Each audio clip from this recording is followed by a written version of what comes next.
Okay, well, welcome everybody, and welcome to this afternoon's talk on researching in Gloucestershire. And Elsa Churchill is going to kick off the afternoon, and maybe familiar to lots of you. She's the genealogist at the Society of Genealogists. She teaches regularly in the SOG's education programme, as well as at overseas events and conferences, focusing especially on genealogy before 1837. Over to you then, Elsa.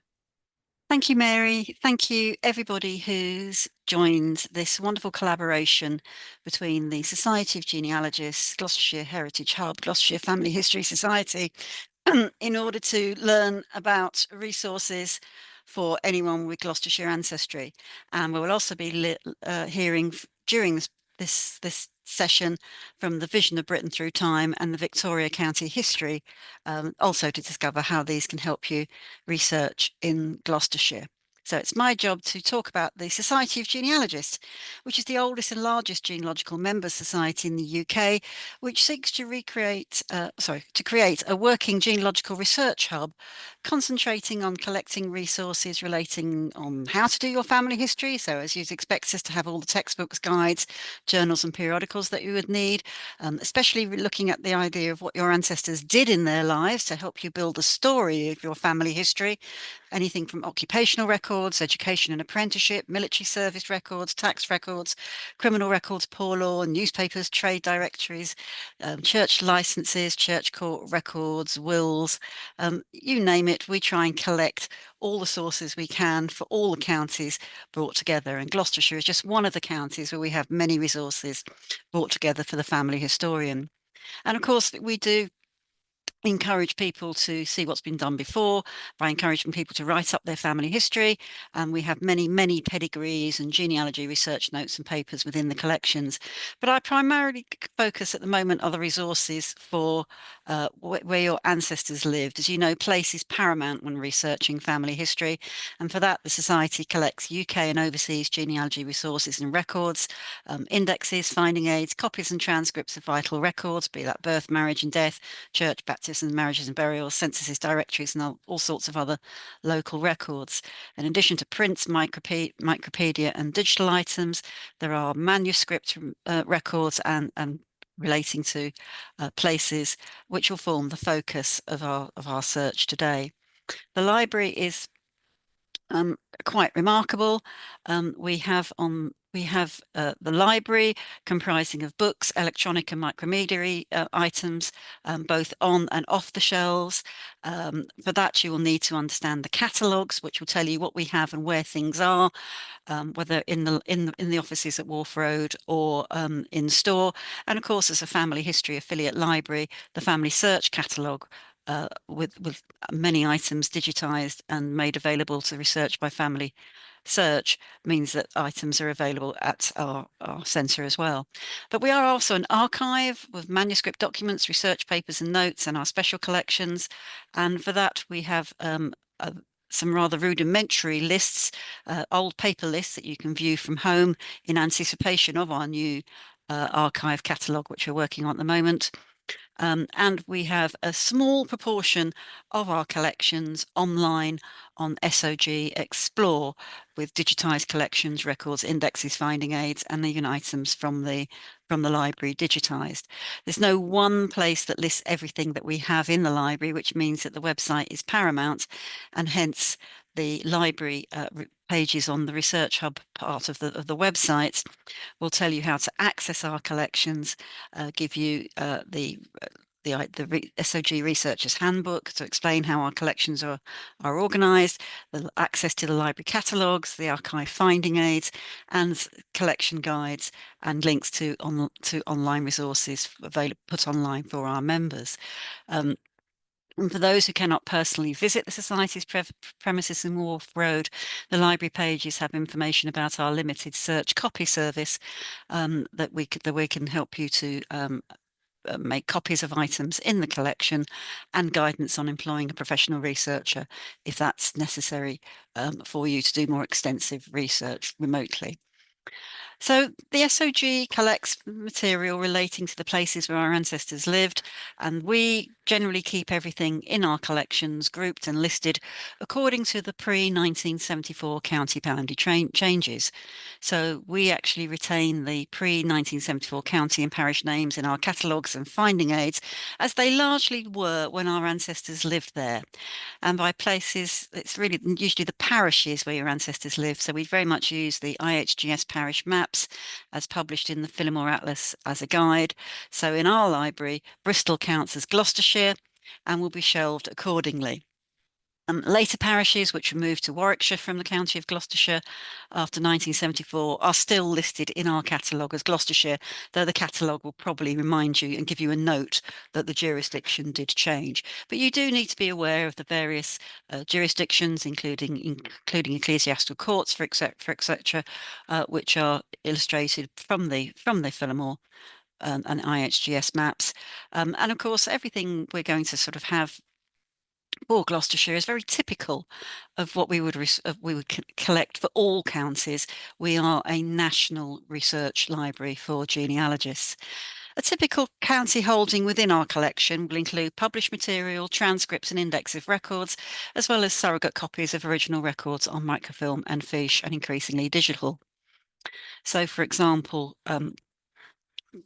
general items which will uh, uh, cover the whole of the county, might be county histories, compiled pedigrees, maybe, for example, it may be a tax list like the half tax that covers the whole of the county, general indexes, guides, and that are useful for researching in the county will be general items. Then we collect material for specific places, such as parish histories, parish chest records, rate books, local borough quarter session records, apprenticeships, anything that's not a church record register. We keep church registers separately, and for those we collect material relating to the Church of England and nonconformists, and of course. A lot of those transcripts were bound and formally on the county shelves. These have now been scanned and available as searchable PDFs to view in our library. So Gloucestershire is well represented. We have in the catalogue there are 995 local items listed and over 1199 register entries in the catalogue, 605 monumental inscriptions, 58 poll book entries and 28 periodical titles listed in the catalogue. The general and local items are on the open shelves as listed in the catalogue with a shelf mark for the Gloucestershire shelves. Other items are held off-site and would need to be ordered into view. So with so much information about the county not on the open shelves, it's vital to use the catalogues to identify what you want. And there are also shortcuts via the search tabs on the website, giving you a link to the library catalogue. And while you put in here just the name of a place that you're interested in as a quick pathway, you can do more sophisticated searches in the catalogue by following the links to the catalogue from the Research Hub pages on the website. But this quick link sort of uses the default browsing by subject, and a place is normally a good place to start searching the catalogue for. So, for example, if you search a library catalogue for places such as Welford-on-Avon, which is now in Warwickshire but was formerly in Gloucestershire, you'll see that we have 18 distinct items listed in the catalogue for this parish, which include local records and histories, maps, for example. The parish is covered by Chipping Campden Division Petty Sessions bastardy cases for 1844 to 92, and the transcript of those in the library. And there's a transcript of the Petty Constable's accounts for Welford-on-Avon 1687 to 1735, also as part of the local items. The church registers include copies of original records, transcripts and indexes, nonconformist material. The parish is covered in Boyd's Marriage Index, which includes some 200 parishes from Gloucestershire, transcribed and indexed for Percival Boyd's by Mr. M.E.A. Rowe. And of course, we'll hold the publications of the local family history societies, including many transcripts of church registers and monumental inscriptions, and we have copies of the relevant Quaker digests in the library. And so, for example, we can see the catalogue lists all of the 1119 entries for registers in the library relating to Gloucestershire, which might be bound transcripts, many published by the local Family History Society or record societies, microfilm or microfiche of the original registers that we obtained from the local record office. And we have been scanning and creating PDFs of the transcribed and bound registers that for Gloucestershire that we have in the library. So, for example, if you wanted to order in the transcript of Welford of the marriages 1813 to 1837, bound in a volume that we call Gloucestershire Marriages, Volume 20, which formerly had the shelf mark GLR 119. If you're interested in that, we will actually let you know that you can view a scanned PDF of that book when you come into view to use the library at Wharf Road, and we'll set that up on the PCs for you.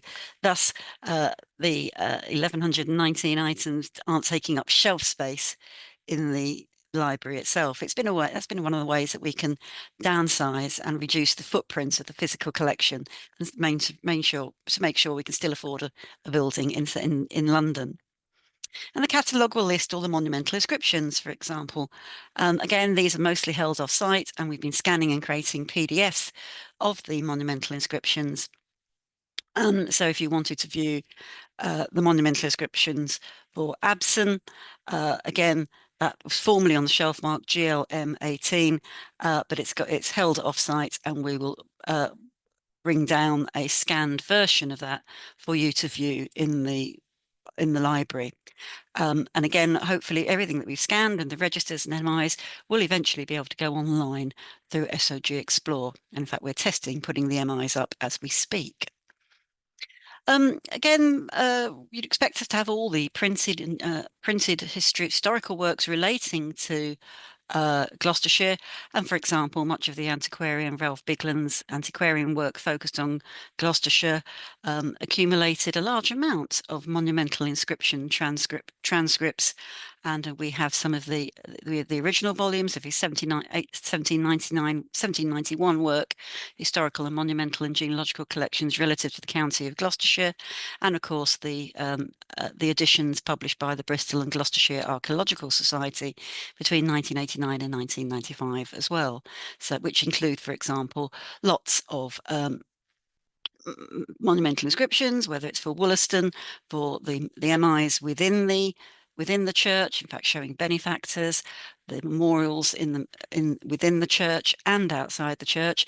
And it'd be interesting to compare those to the later transcript of the monumental inscriptions of the tombstones in the parish that was done for us by Mr. R. Lewin in 1970. And we also, of course, have the Harleian Society Index to the Bigland pedigrees and genealogical notes, which often include lots of material relating to Gloucestershire families, and the notes being at the College of Arms.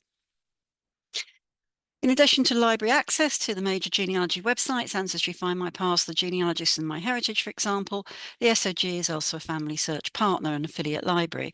Many records that have been scanned and digitised by Family Search and listed in the Family Search catalogue can usually be viewed at the Society. And increasingly, Family Search full text is making previously unindexed or minimally indexed items more accessible within the catalogued items viewable at the SOG. And I'm sure that we'll hear more about this full Family Search full text facilities as how that's making Gloucestershire records more accessible as the day goes on. In addition to parish records and monumental inscriptions, as I said, we collect what we call local items comprising sources for places, including, for example, local histories, and that includes Thomas Dudley Fosbrook's 1819 History of the City of Gloucester, parish chest records such as settlement certificates and vaccination records, and again, the wide variety of local material that's not parish registers and monumental inscriptions is remarkable. But I do encourage you to broaden out searching for the whole county within our catalogue, and I've given you some of the subject headings for Gloucestershire, from apprenticeships through to wills, that might be useful for you when you're searching for general items covering the county. General items can include guides and bibliographies, such as the catalogue of the Gloucester collection, in Gloucester Public Libraries, Stuart Raymond's Guide to the Gloucestershire and Bristol Genealogical Bibliography of published and useful finding aids, and of course the definitive guide to researching in Gloucestershire, Elizabeth Jack's 2 volumes, Discovering Your Gloucestershire Ancestors, which of course you'd expect us to have on the Gloucestershire shelves. General items can also include histories, whether that's county histories, such as the Victoria County histories, guides to country houses in the county, or of course indexes and finding aids, and indeed transcripts and of Gloucestershire wills.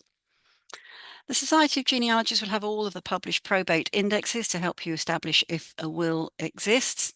The records of the church courts governing wills before 1858 are largely held at the Gloucestershire Archive or the Bristol Record Office. However, the SOG holds all the published indexes to the various courts, along with access to Find My Past, which has indexes and abstracts of records as an affiliate library, and of course access to Ancestry, where many of the records have been digitised. Our collections include many abstracts or transcripts of wills, inventories and accounts. For example, T.P. Wadesley's abstracts of Bristol wills, including those from the Great Orphan books and from other court records. The county is served by very active and flourishing local record and family history societies, and of course we do take their periodical publications. So our periodicals will include the local Family History Society journals, particularly the Gloucestershire Family History Society Journal from 1979 onwards, the Bristol and Avon Family History Society, and the journal The Forest Footsteps, which was published by the Forest of Dean Family History Society. Local History Record Society publications include those from the Bristol and Gloucestershire Archaeological Society, the Gloucestershire Record Series, the Bristol Record Society, Gloucestershire Notes and Queries, Gloucestershire and North Avon Catholic History Society publications, or the Camden Record Series for Chipping Camden. Just some examples of periodicals that we have physically in the library. Not all, of course, are online, and certainly more recent ones, it's useful to have those together. As I said, we encourage people to write up their family history, and there are some over 9,000 compiled and bound family histories, which we've decided not to keep on the shelves anymore because we're having a partnership to scan them and hopefully have digital copies of them as PDFs in the library and later available online. There are certainly many compiled family histories which deal with families in Gloucestershire, and all are listed and can be searched by surname in the library catalogue. Books listed in the SOG library catalogue will also tell you if we have scanned or digitised a copy of that book to put it online on our SOG Data Online, which is part of the SOG Explore platform. While we've scanned lots of poll books and directories for the county, you will find also, for example, we have scanned a database listing Bristol attorneys before 1899. Again, that's something that it says it's online, and you can view that on SOG Explore. I just did a quick search on SOG Explore, which items have been digitised relating to Gloucestershire. There are about 50 data sets from the 1,400 or so data sets which we have put online from the library so far. And again, not everything that's in the library is online, but an interesting variety from poll books. Gloucestershire's covered in the Boys' Marriage Index, which is online. All sorts of interesting things, which are just snippets from the library, which we've been testing to see what we can put online. The Bristol Attorneys Index, compiled by W.J. Lyes, lists over 1,200 solicitors, attorneys and notaries who practiced in Bristol before 1899, for example. And of course, you can browse through specific data sets of a more national nature on SOG online. These can be, these will of course will include Gloucestershire people, so you might want to look at some of the original records that the Society holds in our archives, which we've digitised, ranging from civil service registrations, civil service evidence of age, the Trinity House petitions, the Bank of England will collection, the Customs and Excise personnel apprentice material, poll books, published school registers, directories, etc. I did a quick search of the name Churchill in Gloucestershire across SOG Explore, and I found the references can be found in poll books, Boys' Marriage Index, the Apprentices of Great Britain Index to apprenticeships from 1710 to 1811, the Bristol Diocesan Marriage Licenses, Civil Service Evidences of Age, and Investors in the Great Western Railway, as shown in the probate evidence books. Niche, interesting things which the Society has been pleased to look after and is gradually putting online when we can. Moving from the digital to our manuscript archives, and just to start finishing off, we have about 150 boxes of what we call the topographical place papers. Topographical as in dealing with a place rather than the name. And these editions have come to us as often as copies of original records or documents, which has often been perhaps from donation from family papers or from clearances of solicitors' deed boxes via the British Record Association, which acts as a clearinghouse. We scanned copies of the old paper lists, which you can find in the archive collections finding aids on our paper from our website. They're on the library pages. That will lead you to the archive collection finding aids, and there you can see the finding aids for the topographical collection. An absolute miscellany. This could be original marriage settlements for people for a particular people in a particular parish, or deeds, photographs. Again, interesting. Just an oddments of things that have been put in what we call the topographical boxes, and there's about, I think, a dozen folders of documents for Gloucestershire, and there, as I say, there is a list in the topographical finding aids from the website. The scanned archive finding aids also link to an inventory of about 9,000 manuscript roll pedigrees deposited in the archives here over the years.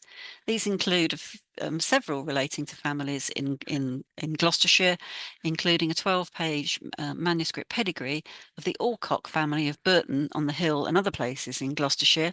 We're starting to put some of these pedigrees online, and there you can see from SOG Explore the Alcocks of Loughborough in Gloucestershire, which is part of that 12-page collection, people's manuscript pedigrees lodged with the Society.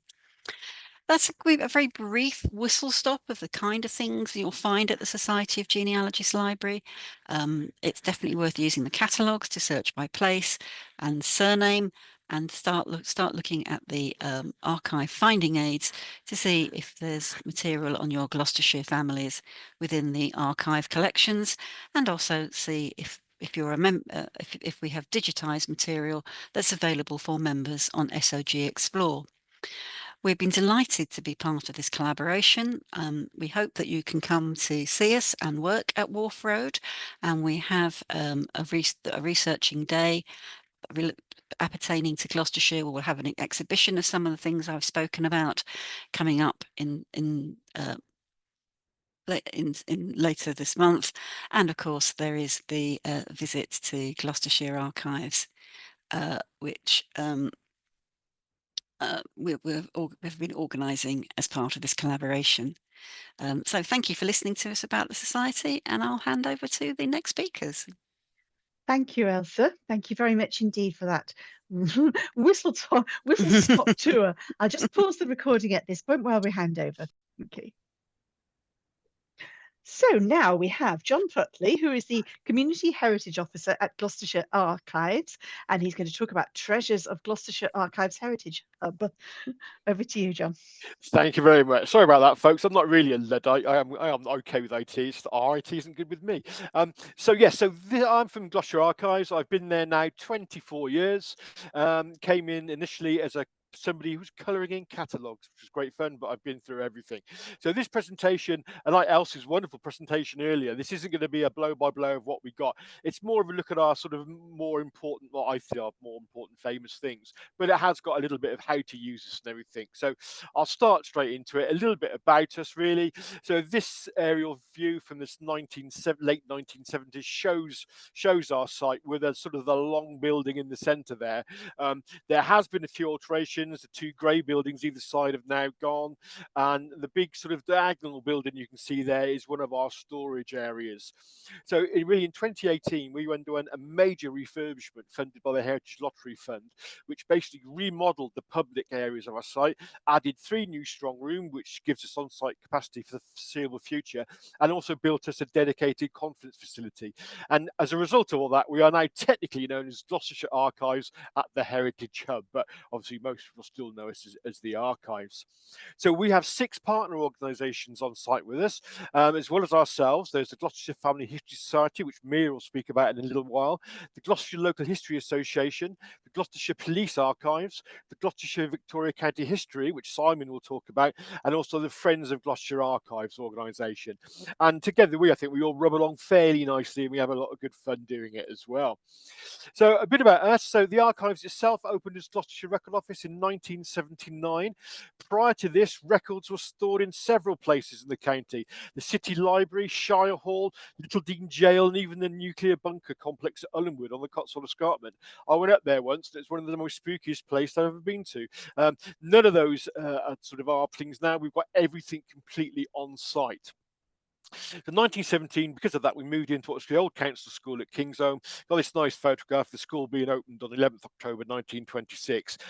You can no longer get through that entrance. It's one of those that's been altered. So after the school closed in 73, Gloucestershire County Council adapted the building to house the county record office. I think they breathed a sigh of relief. They actually found somewhere they could dump everything. And we've been there ever since, albeit with a name change and a couple of various refurbs. So we hold about 7 to 9 million documents. We don't know for sure because how they've counted has changed.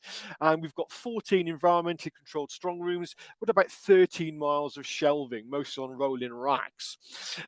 Looking at our nuts and bolts, basically. So we're funded by Gloucestershire County Council, South Gloucestershire County Council, Diocese of Gloucester, and supplementary income for various projects from a range of grant givers, including the National Lottery Heritage Fund, which is very good.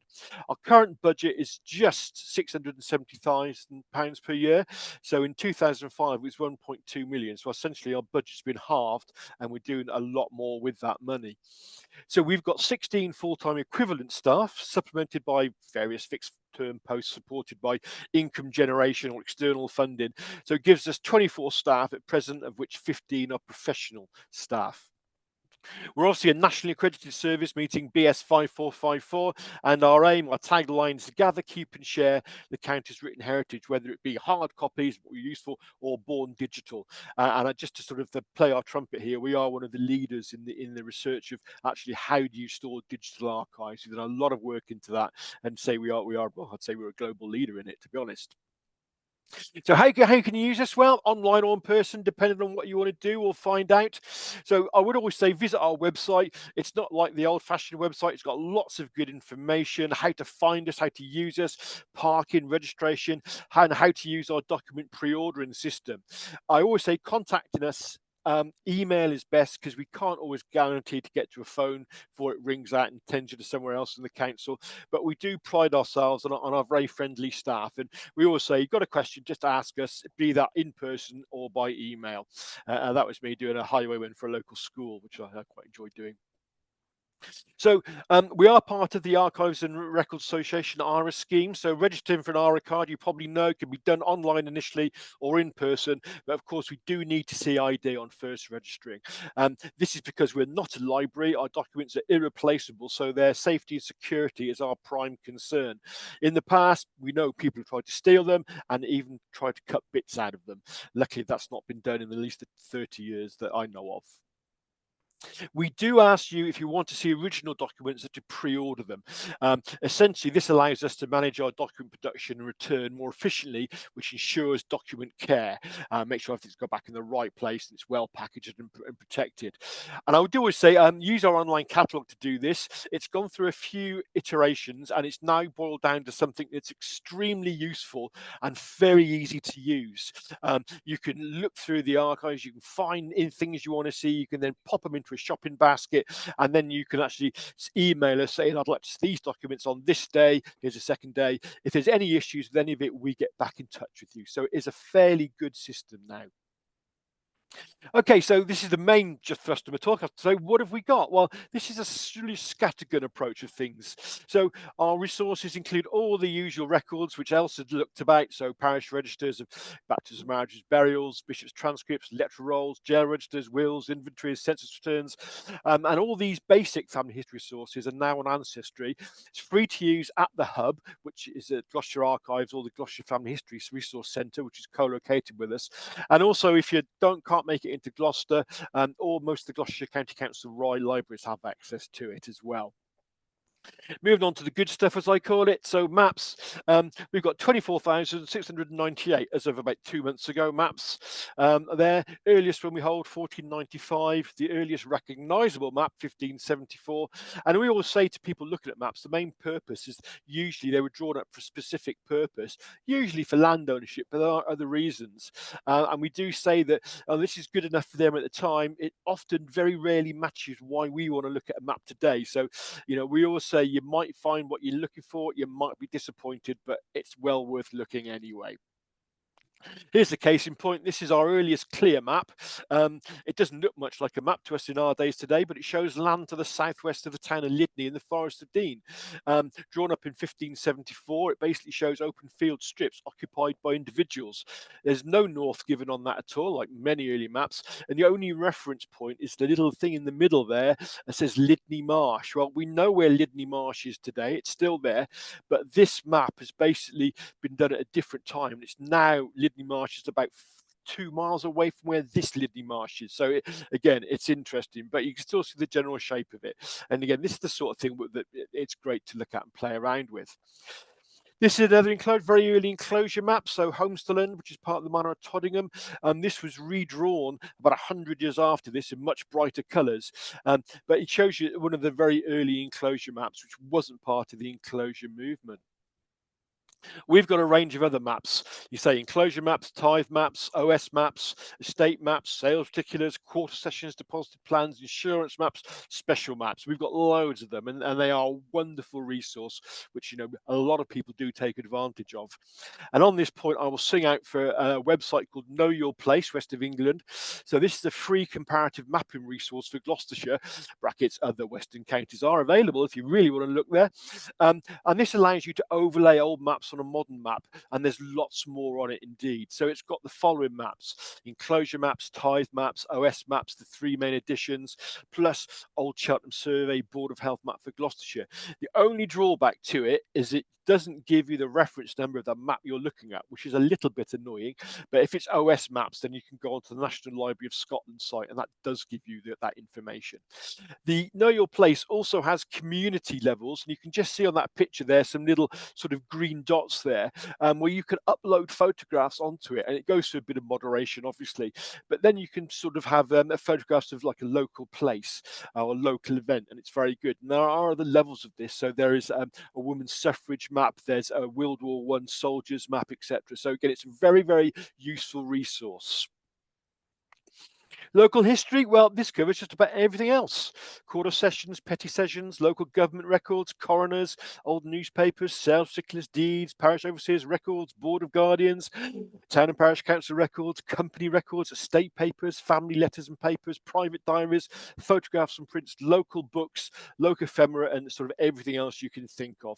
We've got things on from almost from spaceships to diving bells, to be honest. I will quick note about the local books. This was what was known as the Gloucestershire collection, which was housed in the main city library, and this came over to us about 10 years ago now. And so, if you see a reference saying go to see the city library for the Gloucestershire collection, please don't. It's now with us. So this is a few of our favourite ones. I love showing this one. This is the Charter of Henry II for Gloucester. It's the first Charter of Liberties granting the burgesses of Gloucester the same customs and liberties throughout the land as the better citizens of London and Winchester enjoyed in the reign of Henry I. Its actual size is probably the same size you're looking at it on your screen, but we've got a great collection of these early deeds and charters for the town. There's several thousand of them, has to be said, and they are again wonderful. Though again, it's one of these things that are quite rarely used, sadly, and we'd like to promote them to get people looking at them more. This is probably my favourite document we have in the whole archive. This is an accounts roll from Gloucester Castle. It's the only document that was written inside the castle that has survived. An example of a pipe roll, and it's made of all local materials, so even the ink was local as well. And why is it so important? Well, it lists money on the defences, gives you detailed notes, repairs, details of the garrisons and workers' wages, all in the summer of 1265 during the Second Barons' War. And it goes down to immense detail of how many pounds of nails were bought for the portcullis or for the catapults, that sort of thing. One reason I love it, it's got my earliest ancestor in there, Robert de Putney, who brought an oak tree up from the Morton Valence or Putlow just south of Gloucester for use in the castle. But it's one of our real good documents, and again, it's a fantastic thing. We do little resources with it for children and everything as well. Another one of my favourites, the Rental Houses, 1455, records owners, rents, occupiers made by the city's inhabitants as if you're walking about along Gloucester's 4 gate streets. We have 4 gate streets in Gloucester with a cross in the middle. There's a drawing of it, the outer crew, the high cross. And as well as that, it's got other drawings going down it. Again, it's written in medieval Latin, but it's been a great transcription of it. And again, it's something very useful if you're looking for really early history of the city. Lots of these estate surveys. This is probably my favourite one. This is a survey of estates from Benjamin Hyatt in Gloucester. This little picture doesn't really do it justice because this book is literally about 1.5 feet tall by about 1 foot wide. So it's really large, lots of great detail. On one page, you get the map usually with a beautiful legend like this one showing Longney. On the other page, you will get a detailed list of the landowners and everything. So again, very, very good if you're looking for it. This one dates to about 1714, that sort of period. Another map that I do like to show, this is our Inshire, 1624. This is the land that the Gloucester borough controlled outside the city walls. And the borough lost control of it after the restoration in 1660, when basically Charles II punished the city for rebelling against his dad and defeating him. It's a lovely map. It is a bit odd to our eyes because it's drawn with north to the right. And the next thing is a quick zoom in. And there you can see in the centre of the city the cross. So north is to your right here, and you can see a little marker saying Kingsholm to the right of the city. That's roughly where we are in the archives today. But again, it's a wonderful map, and we do try and make as much use of it as we can. This is another very important map. This is the plan of Gloucester's Civil War defences. It's a contemporary map. It was found in a bound volume called the Bibliotheca Gloustrensis. We didn't think such a map existed.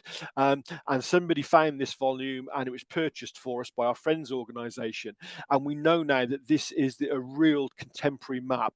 Most of the fighting in the siege was done around sort of the bottom, a right-hand corner, really. Funny enough, that's where the city was being defended the most, but we did a lot of attacking the royalists from the sort of the northeast side of it. So again, it's a fantastic map. Again, it's very, very useful for finding out about the Civil War period. As you'd expect, we have lots and lots of sales particulars. Often there you'll get a map as well as a sort of description of what was being sold. And we have sort of the 2 or 3 main collections of these in the county. Bruton Knowles is an example. We've got all their archives. So again, we've got several thousand of these, and they are, again, wonderful resources. Moving on, a quick look at parish registers. I always show this one. This is the cover for the parish register of Haresfield. And as you can see, the vicar who wrote this was a bit of an artist, and he's drawn lots of things on it. And again, it's a lovely book. But as I'm sure you know, baptisms record, the early ones record all sorts, but we've got lots of these, upwards of about 8,000 volumes. I did try and search exactly, I couldn't. Most of them are viewable on Ancestry. And I've included this one because, as we know, children generally baptized baptised 2 to 3 weeks after birth, but not always. This page comes from the Mariners Chapel in Gloucester, which was a church on the docks built primarily for the mariners community. And this records a roundup where the vicar actually managed to baptise all of the children of the Ash family, the Bailey family, in 1866. And it's wonderful because, because of what you'll see in a second, he's actually put dates on here and how old the children were. So the Ash family, they were 1, 3, 6, and 10, while the Bailey family 9, 12, 14, and 20. So it's a lot of stuff being done. It makes it quite entertaining reading. We also have some unusual ones. So I like this one. This is from the Horsley Parish Register. Bit faded, but it says John Pegler and Thomas were half married on August 11th. I proceeded no further, said the vicar, because they paid me but one half of his 2 shillings and 6pence. I know my old dad used to tease my mum. He said, "Oh, I paid 5 shillings for you." Nowadays, it doesn't work that way. We do have some rather poignant entries as well. Being a parish that's split by the River Severn, obviously a lot of bodies would wash up on the river. And this comes from the Orr Parish Register. And it basically says a man drowned and pitched up opposite the Wood End Marsh, September the 24th or September the 25th, thus marked on the left arm. So like many of the others who were washed up, nobody knew who this poor person was, but he had a tattoo, and the vicars, of course, recorded the tattoo: RP, AP, a heart, and an anchor. So, obviously he's a sailor, but the Sevenside parishes do have lots of these rather sad events on them. We, of course, have other burials, and again, normally the burial entry, you're not going to get much information, but sometimes the vicar did actually put a lot of information in. And this entry records an outbreak of plague in 1638 in North Nibley, and the vicar explains a little bit about it, as you can see there, and he's drawn a manicle coming down for the hand of God, and this actually goes on another page. So it's actually 10 people. I should have put 10 families here, so there's a lot died in this particular outbreak. And again, this is where these parish registers are so good and so interesting. As well as the parish registers, one of the great things we have are the other parish records. So these include vestry minutes, church wardens' accounts, overseers, the poor records, charity records, and lots more. And I just bring this one up. So we're coming up soon to bonfire night. This is from Prestbury in Cheltenham, and it records the accounts for November 1685. It records payments made to the bell ringers in remembrance of our deliverance from the papists' horrid powder plot. In addition to that, it gives you how much for 100 fagots of firewood for a bonfire. So again, you do get some lovely social information in these records. And again, here's a case in point. The church wardens also list money paid as bounties for catching vermin. This is typical from the parish of Carrowley for 1777, and lists monies for fishers, which is kingfishers, and foxes. And farther down the page, there are sparrows. Now, you could have a bounty on these since Tudor times. You would basically catch and kill these animals, and you would take them in and you get paid for it. And it has to be said, it's one of the reasons why our countryside is so lacking in wildlife. There's a lot of it was killed off from this period. We do have lovely things, though, some things. This is a case in point. This is from the photograph albums of the Reverend Edward Blackwell, who was a bit of a photography nut. He was the vicar of Amberley in the 1860s, and he took lots of photographs of Amberley Church, but also the people of his parish, his friends, and the churchyard, and people who came to visit them. And he put these into 3 albums, which sometimes contain very detailed biographical information, including dates. We could look at loads of these, but I've only got the one here. George AD there on the left-hand side, and George Harris. Now, interestingly, George Harris was a railway porter in Cheltenham. We think he came to have his son baptised at Amberley, and he also dressed up in his Sunday best, because that's not a porter's uniform, even in the 1860s. But yeah, this book is full of really interesting photographs, and again, it's a wonderful resource. So Else mentioned sort of probate records and everything. So we have wills from the Diocese of Gloucester, 1541 to 1941. Really great information. The only trouble with our wills on Ancestry, they're all there. For some reason, Ancestry imaged the microfiche, not the originals. So the original online quality is pretty poor, has to be said. So we always say to somebody, if you're looking at a will, you find it on Ancestry and you can't read it, just contact us and we can supply you with a copy of the original, which makes it much easier to read usually. As well as the wills, you get my favourite documents, the inventories. We all know what they were there for. So basically, to appraise person's estate, less any land and property, and they're often arranged room by room. This is a lovely example, 1877. Thomas Dance of twinning a farmer, essentially. And as we all probably do know, these are a marvellous resource that gives you a lot of information about a testator's lifestyle, gives you personal possessions, furniture, furnishings, clothing, cash, shares, debts owned or owing, crops, livestock, tools and trade. In this particular one, normally I have about 4 or 5 slides of this because it goes on to list every building on the farm and what was in it, plus all the animals and crops in the field. So it's a real good example. Lots of diaries we have. So this is just one I pulled out at random. This is Sarah Thomas, the daughter of a nonconformist minister in Fairford. And in the second half of the 1800s, she wrote diaries consistently. And she shows really nice, honest insight into Victorian ideals and what it was like as a young Victorian woman at this time. We also have many others, including diaries from the Crimean War, from the South African Wars. And again, with some of these, you have to be wary of the language because they were using the language of the day. And that's not what we would use today. But one of my favourite sets of diaries is the diaries of William Thomas Swift, a school teacher at Churchdown. He made diary entries every day from the 31st December 1859, when he was 18, until the 5th of February 1915, just 5 days before he died, age 73. 46 diaries, great detail, pretty good handwriting, and they give a great indication of what life was like. This is an example of a Christmas Eve and a Christmas Day. I know, and he lists the food, the pubs they went to in the evening, almost what songs they were sung. They are a wonderful resource, really fascinating. So a large rural county, which have lots of records relating to farming, lots of photographs. Excuse me.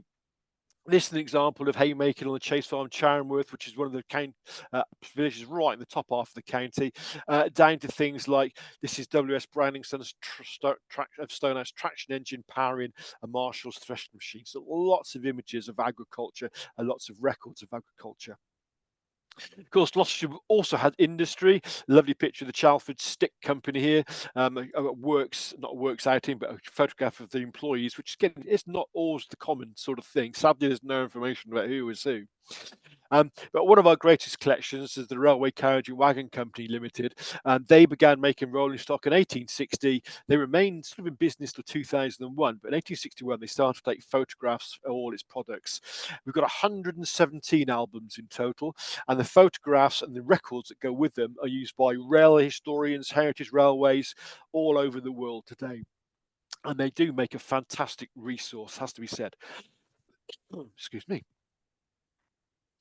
So one of the other things we have, Gloucester, believe it or not, was a busy port, and under the Merchant Shipping Acts, vessels over 15 tons had to be registered, and they had to return certain documents twice a year to the Registry of Shipping and Seamen or the Board of Trade. The main document was this one, half-yearly return of shipping, recorded all voyages in the half year, the crew and any incidents. We have 408 vessels listed, each of which give them a return of average of 10 years. So that is a really amazing resource, which again is fascinating to look at. Canals, lots of canals in the county over 250 years. Again, lots of photographs of them. And we also have lots of records from at least 3 canal companies. Vast archive of material, giving tonnage books, registration books, all sorts of fascinating things to look at. We're also, I haven't said we're rural, we're also aviation county. So we have records of Gloucester Aircraft Company, which later on went on to become Hawkers and British Aerospace, and Doughties.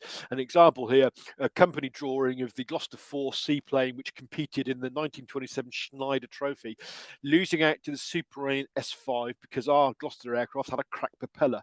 But also to the right there, you've got the Gloucester Meteor, and that's one of the most successful jet aircraft of all time, and it was the only Allied fighter in World War II to see active service. Of course, Records of prisoners and those in jail awaiting trial. Many archive offices have these. We've got some real beautiful ones, and they do make really interesting reading, especially. And I'm sort of coming to the close of my court, so I'll just round off with some fun ones, as it were. So this is a little game of spot the villain. So these are the oldest and youngest we have. There's William Lord. He was aged 79, stealing timber at Kempsford, 6 months hard labour. Interesting to know if he survived. Oldest lady, Eliza Jones. She was 60 and stealing a skirt from a laundry. Again, hard labour. It was tough. Sarah Jordan, she was an unusual one. Around about Christmas time, when it was cold, she went into a restaurant and had a bowl of soup, and she couldn't pay for it. And she not only got sort of 6 weeks hard labour, but she got 5 years at a reform school, which is quite unusual. And the real villain of the piece, you wouldn't trust him for a million years, looks really evil. Edgar Kilminster, there he is, age 7, stealing sweets from a shop with his brother. Oddly enough, you look at the picture of his brother looks a complete villain. But this poor kid, I mean, imagine this, he's in the same jail as all the other adults. It must have been terrifying. His sentence was, again, 6 weeks hard labour, but 12 strokes of the birch. So again, very, very scary treatment. Newspapers, all the old newspapers. Gloucester Journal started in 1731. We have hard copy, but we use microfilms. They go on into the Citizen papers and several other papers, of which not always the quality isn't brilliant on the microfilm. But of course, have a look at it at Ancestor, the British Newspaper Library, at the Family History Society. Great, and they're just quick examples there. One of our most important documents is the Barbadian Slave Song. It's written down in the 18th century by the abolitionist Granville Sharp, and it's now on the UNESCO Memory of the World Register. And it's a recording of a slave song that he heard and recorded with all the lyrics. And it's a fantastic document, social document. Very sad. You look at the lyrics: "Massa buy me, he won't kill me. Basically, 'cause I'm too valuable." It's very, very sad, but a fantastic document. Lots of architectural drawings of one form or another. This is Yates School in South Gloucestershire. If you go down there today, it's not a school anymore, but it building looks identical and nothing has changed. It's real interesting to get a comparison. School logbooks, of course, we have a great one of these, and they're obsessed with pupil attendances, inspections, religious inspections, weather, but they are very good for social history because they can have lots of things like on local medical epidemics. So we find these fascinating. And talking about medical records, we have lots and lots of medical recipes and cures. This is a really important one, I think. This is from the Commonplace Book of Nathaniel Clutterbuck, a farmer. Here is a remedy for a flux. What's the flux? Well, the flux was sickness and diarrhea, basically. And this recipe actually calls you to take a filthy cheese, which is a mouldy cheese, you scrape off the filth, boil it in milk and drink the milk. And you think, that's crazy. What do you want to eat cheese mold for? Then you suddenly think, hang on a minute, where did penicillin come from? Had they stumbled on an antibiotic? I'll leave you open to discussion. We also had lots of coroner's records, as you expect from the county office. While many are quite sad events, fires by drownings, etc., some do fall into the horrible history stupid deaths category. This is one of those: inquest into William Hills, who died after being accidentally stabbed in the head by a pitchfork swung by Elijah Shelton at Nymphsfield. There are hundreds of these, to be fair. You shouldn't smile at them, but some of them are beyond belief. They really are. And adding beyond belief, we also have a lot of culinary records, thanks to the fact that we've got a lot of the gentry records. This is a rather horrific recipe for calf's head pie from the Lloyd Baker family archive, just outside of Gloucester at Quedgeley. You boil a calf's head until the meat comes off the bones, and you slice up the tongue. Then for added culinary enjoyment, you add a quart of parboiled oysters. Then it's a 2-crust pie with onions, hard-boiled eggs and meat, and it was served with handsome slices, lemon, mutton gravy, ground anchovies, and presumably a bucket nearby. Some of these recipes are horrific, to say the least, but they make great fun reading. And here's a great little picture from the police records. They don't even ask about how many records are being broken here. It's obviously a non-clear rulebook way for transporting a police dog, but everybody looks quite happy on it. And finally, I got a couple of little jokes for you. I have to do it.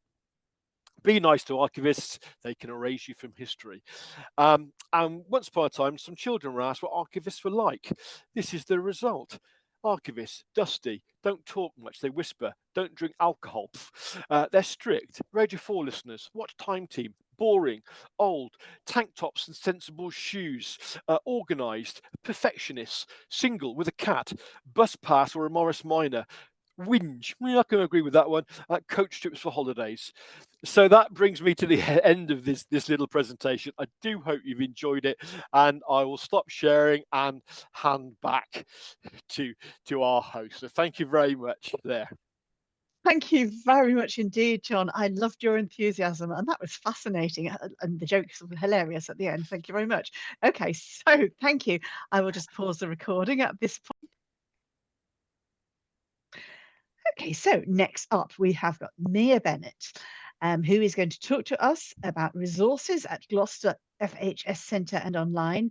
Mia is the chair of Gloucestershire Family History Society and a professional genealogist who specialises in DNA analysis for family history. Over to you, Mia. Excellent. Thank you very much, and welcome everybody. I have to say I'm going to have to adjust my talk slightly because I think Elsa stole some of my thunder, and there is a little bit of repetition on some of the things she's told you about. But yeah, I will give you a bit of an introduction to Gloucestershire Family History Society and then talk through some of the resources that we have and that we're involved in creating and making happen. I have created a handout with lots of handy links to find things, so that will be available on the events page after the talk. And I think it gets emailed out tomorrow as well. So, who are Gloucestershire Family History Society? Well, I always like the tagline as we are the Family History Society for people anywhere in the world researching Gloucestershire ancestors or people in Gloucestershire researching anywhere in the world. And I'll explain why we're able to provide that in a little bit. We were established in 1979 and we currently have over 1,000 members across the world. We are a volunteer-run charity, and as such, we are very reliant on memberships and donations to keep going. But as part of that, we hope that we do provide a good service, and we manage to, as it says in our charitable aim, promote and encourage the study of family history with particular reference to Gloucestershire. So what do we provide?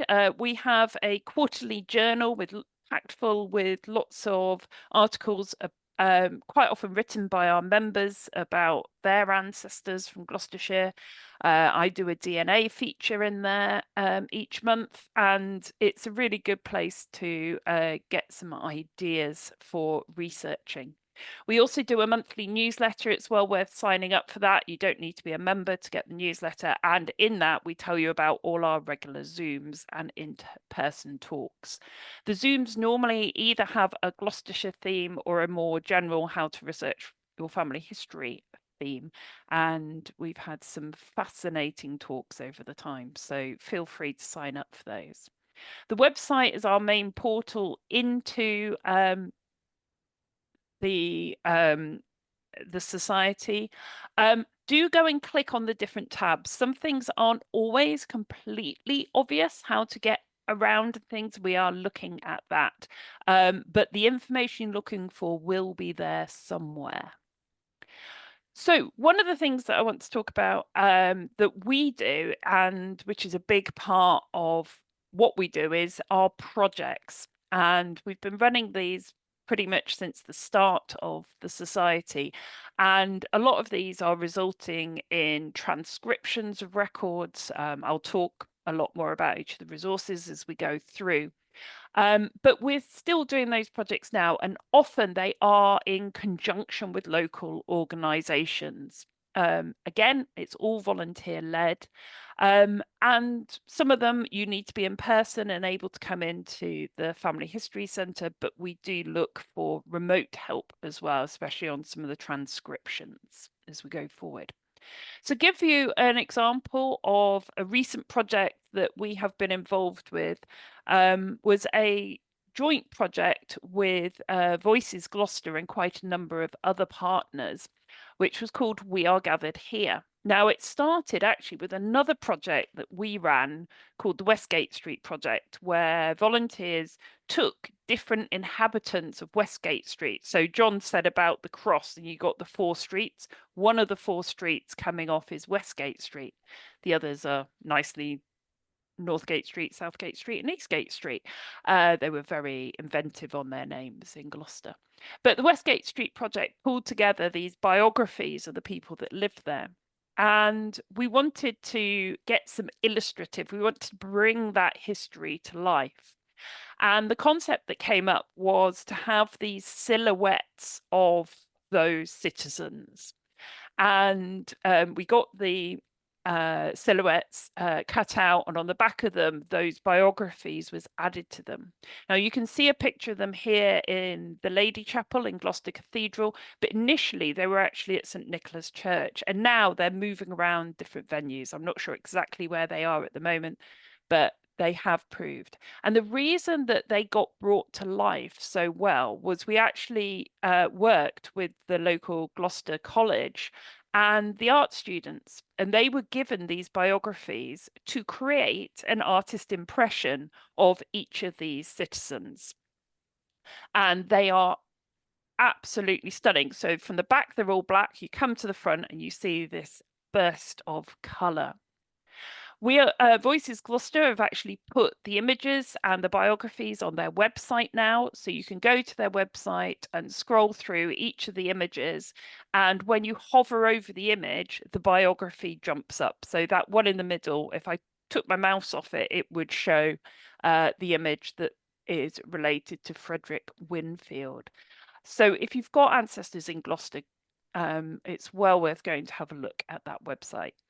Other projects that we've done recently, we're currently working on the Gloucester Mariners project. We do quite a few projects with a lady called Jo Teague, who works with textiles. So it's really bringing to life different aspects of history. And our volunteers are providing the family history research parts of those projects. So where are we based? Well, we're actually in the Heritage Hub. This is a kind of 280-degree panoramic photo of the centre. And on the left-hand side is the archives, and that's where John works. On the right-hand side is the Family History Centre. You'll see a couple more photos inside there. But we all work collaboratively. We send people over to the archives send people over to us so that we can all help each other. We're open Monday to Friday, and we also have the monthly Heritage Hub open days, and that allows us to, as well as taking part in the open day, we're also open for people wanting to research on those days. So what do we provide within the Family History Centre? Well, probably our biggest asset are the volunteers, the people that are in there providing advice. So people can come in, sit with someone, be taught, if they're new to family history, then get taught how to do their research.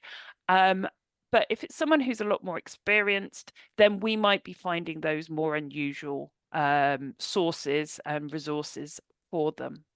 We do have access to all the key commercial websites, and we are an affiliate library. So all those things that Elsa was saying about using things that are available on Family Search, particularly now using the full text search to dive into resources, we're able to do that in the centre. The other thing we have on our computers is something called Gloucestershire Resources, and I'll talk a little bit more about that. At the back of that picture, you can see our bookshop, which has both new and secondhand books, and that's also online, so you can access it both ways. And on the opposite, so behind where I'm standing when I took this photo, is our library, and you'll see a photo of that shortly.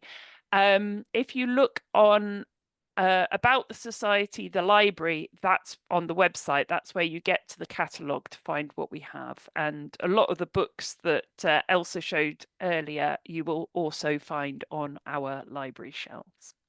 So I mentioned Gloucestershire Resources. Well, this is where we have all the digital aspects of a lot of the projects we've done. So a lot of those transcripts that have been created over the years are available to be searched digitally on Gloucestershire Resources. But it's much more than that. There is lots of other Gloucestershire sources created by other people, not just us, and also sources well beyond Gloucestershire. We find that's one of the things when people come into the centre, they're like, oh, wow, I didn't know all this was here. It's kind of a hidden treasure. Now, this is one of the things Elsa stole my thunder on, are the definitive guides to researching your Gloucestershire ancestors. And I actually find they are a very good source, not just for Gloucestershire ancestors, but just doing your family history research. It really takes you through the path of where you want to go and look at the records. And they are available to buy through our shop, but you can find them in the libraries. Obviously, there's copies at the SOG library. I found this one when I was in the Melbourne Library in Australia last year. So they are all over the world, and you can use WorldCat to track down which libraries hold copies of these. So let's get into the actual sources. This is how it really helps you. And a lot of these have been put together by members of GFHS. So the first one to note is we have a standalone Gloucestershire birth, marriage and death index. So this is transcribed separately than this isn't based on the GRO index. It is taken from the registers held by the registration service. A lot of the marriage registers are held within Gloucester archives, and our volunteers have gone in and been transcribing them. What's really good is quite often they have more info than you would get from something like the GRO indexes. In particular, things like the marriages will tell you where the marriage took place, and you will just get the two people involved. So sometimes you see, rather than just getting the GRO, here are the list of the people on that page, you've actually got exactly the couple. What is really good about the marriages is we go well beyond the 2005, where most of the online GRO indexes run out. So most of the marriages are up to about 2021. It is dependent on when the registers are deposited at the registration service or the archives. Another project as part of this that we're working on at the moment is civil partnerships.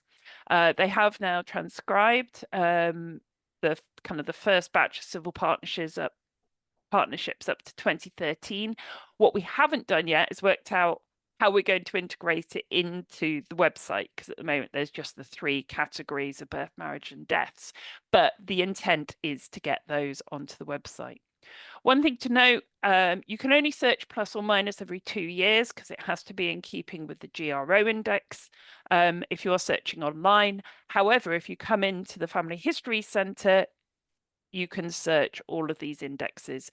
And even before we get them put on the website, we quite often have a more up-to-date set of indexes. And there's people working on these every week doing more transcriptions. So it's still a very live project. Another massive project that we have done is the Memorial Inscription Project. We now have over 600,000 entries in the Memorial Inscription Project. Now, what we don't have yet is one central name database for all of this. But what you can do is on the website under the resources tab, you can find the list of all the parishes that are included within this inscription project. Some of them are digital and are available as downloads or to search in the centre. If you look on that picture along the bottom, all those red folders are our memorial inscription folders, and they're stuffed full of the transcripts, but also a lot of them have the photos of the actual memorials and headstones, so you can go and actually see the image of it. We do offer a kind of within reason lookup service. If you do help@gfhs.org.uk, we do try and help. It is all run by volunteers. It is free, but obviously any donations that are provided would be gratefully received as part of that. We also, Elsa's already mentioned Ralph Bigland's Historical, Monumental and Genealogical Collections in the Gloucestershire Record Series that's put together by the Bristol and Gloucestershire Archaeological Society. But again, this is a very good source, and in the handout I do let you know where you can go and see that online. It is Biglands is on Ancestry and Find My Past, but it's also free on the Internet Archive, so you can go and get hold of that. So, oh, and one thing to note, the one thing Biglands doesn't cover are the parishes actually in Gloucester City itself, and they are included in another book, which I think it's the original history of Gloucester. It's something like that, but it's in the handout, the link to that, and you can go and find those early monumental inscriptions for the parishes in the city of Gloucester. There are, again, similar to all our memorial inscription projects, we have had a war memorials project ongoing, and we cover most of the war memorials across Gloucestershire now. Again, you can go and see the list of what's available on the website, but you'll need to come into the centre or contact the Society to get more. Again, there are some of these record sets. I think there are some of the war memorials available for downloads. There's also a couple of other kind of index lists for World War I soldiers, and I particularly like the Gloucestershire Anzacs. These are people that served in the Australia and New Zealand forces during the wars, but who were born in Gloucestershire. So it's well worth having a look at that if you are from down under or have down under ancestries. Nonconformist registers, we've done some big projects transcribing some of those, although there are such a range of different nonconformist chapels, circuits, and different entities. The Gloucestershire Archives have done a very good research guide, which is a great way of going to find out what all the different nonconformist registers that are available. Some of them have been indexed on the Gloucestershire Archives genealogical search. I'll talk a little bit more about that shortly. But there is no one place that covers everything to do with nonconformist in terms of actually finding the data. And this is where I often end up at, if you can't get into the archives to look at the actual registers, then Family Search, a lot of them have been scanned, originally microfilmed, and now those microfilms have been digitized, and they're gradually becoming searchable with a full text search. Another project that we did, this was actually, we were able to do from a legacy that we received, and that was to digitize the 18 volumes of the Gloucester Borough copy leases. John mentioned about the sort of Gloucester Borough and the mayor and the burgesses who ran it, and you saw that map which covered some of the land outside the castle wall, the city walls, but this actually is an insight into who lived, who rented and leased this land that was held by the mayor and the burgesses. The volumes date from 1524 up to 1881, so you get a big range of dates within it. And the index is freely available on our website with lots of information available. If you click on the plus, that will actually open up and allow you to see a lot more information. And if you want to get a copy of the original, make a note of the volume, page number and image number, and you can order copies from our website. And this is the type of thing you would receive. The one on the left is the lease from 1597, and this ran, there were 2 pages of information on that. The one on the right, and I only noticed this, is obviously probably a descendant of Benjamin Hyatt, whose book of estates and those lovely maps John showed. This one is from 1806 and ran to 4 pages. So there's lots of information that you can find out. And often with these leases, you do start to see family relationships coming out. If you have ancestors in the Forest of Dean, you want to head to the Family History Trust website. It's full of, again, large amounts of work carried out by volunteers to transcribe information and create indexes.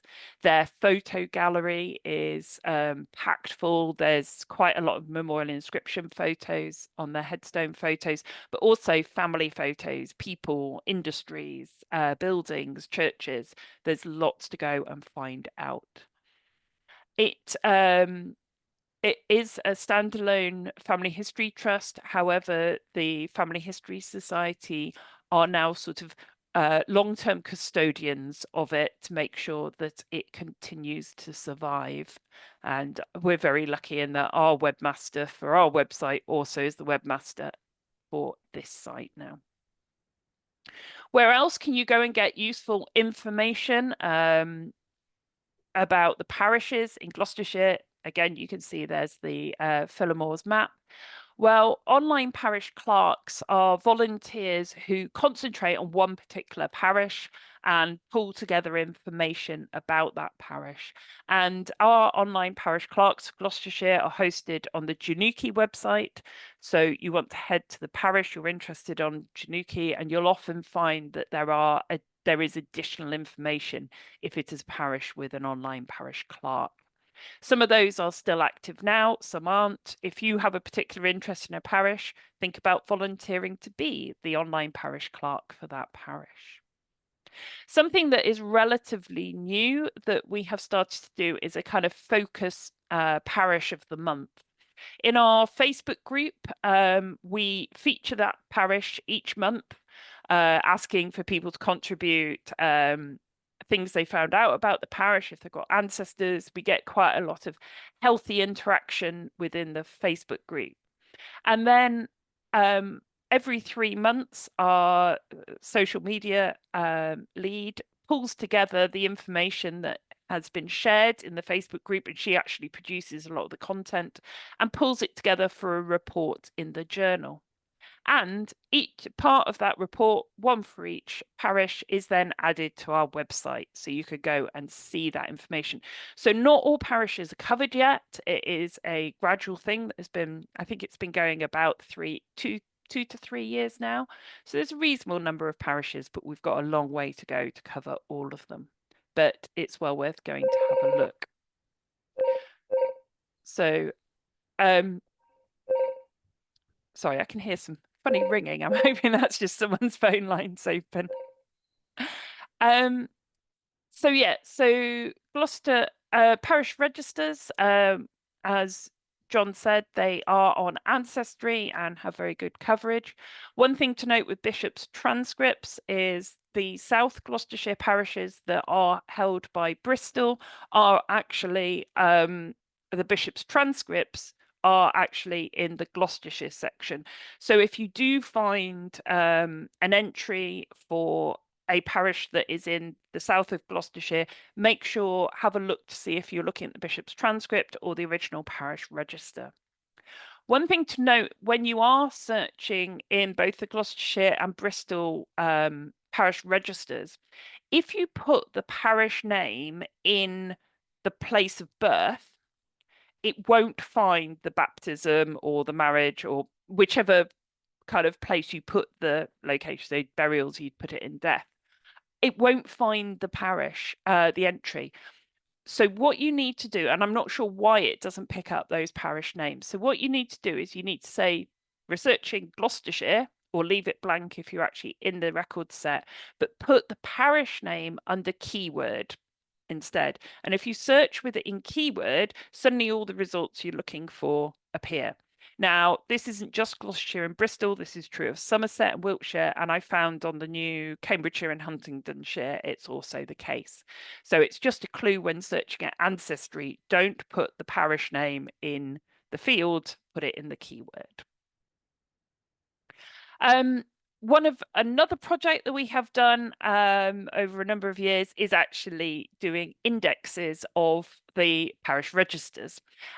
These again are available if you come as part of that Gloucestershire resources, and some of those indexes are available to download from the shop. So one of the best ways, and there's been a few questions in the chat of how do I what records are available for a parish. Well, we're very lucky in Gloucestershire that we have the parish register guide that's produced by the archives. There's a very useful map that you can click on, second blue link there. But for every single parish, they have provided information about what is available. So this is an example of Barnwood, which is on the outskirts of Gloucester and is my local parish. And it shows you that the parish registers are available on Ancestry. It lets you know what the survivability of things like the bishop's transcripts are.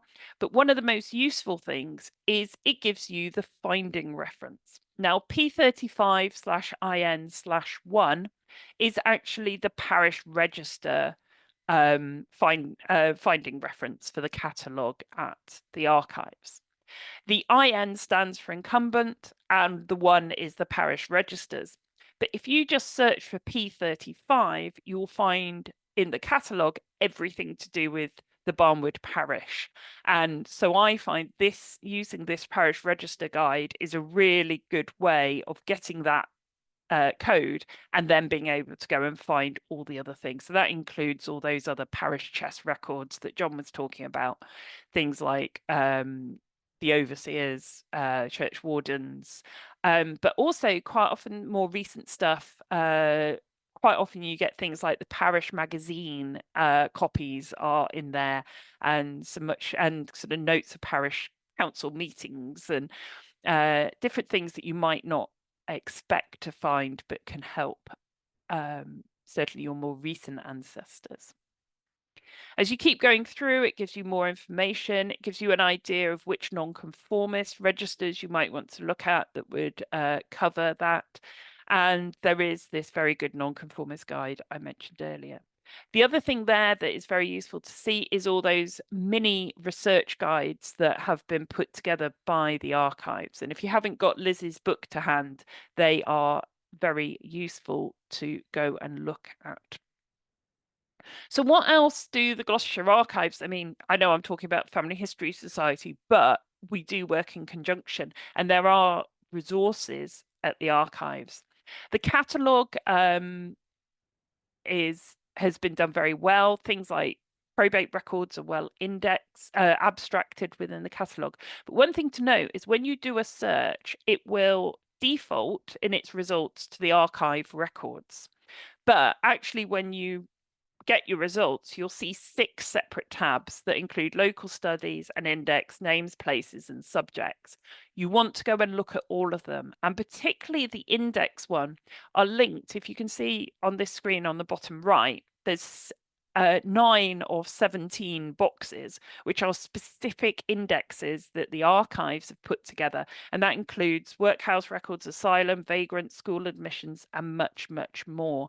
And so it is another place to go and look. In addition, you've got the genealogical search that they run, and that includes things like wills, inventories, jail records, and the canal boat inspection. So various things. Other societies to be aware of are the Gloucestershire Local History Association. Obviously, the local history societies have lots of information about the places, but often capture names of people. And they've also put together this website called Gloss Docs that's full of articles, photos, maps, inventories, a farm sale catalogue. So well worth going to look. And I've mentioned some of the others, the Bristol and Gloucestershire Archaeological Society. I've mentioned some of the things that they've done. I'll mention some more.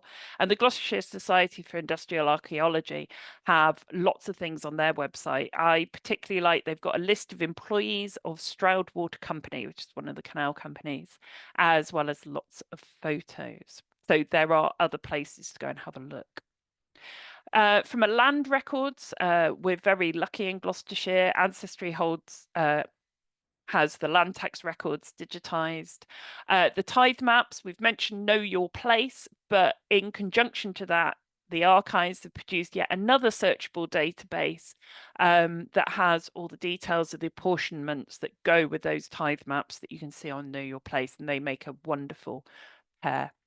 The Lloyd George survey, or the 1910 Valuations Office survey for Gloucestershire, is I know for a lot of counties it's on the genealogist, it's not yet, but we're lucky because the Bristol and Gloucestershire Archaeological Society have already done a big project, and you can see the transcripts of all the book information, so the descriptions of the property, who held the property, the rental value, that type of thing, alongside the maps. And one of the things I quite often do with land records is, even if they're for a time period that your ancestor didn't live at a property, go and look at that property in these records, because the property hasn't changed that much most of the time, and it gives you a really good description of the property.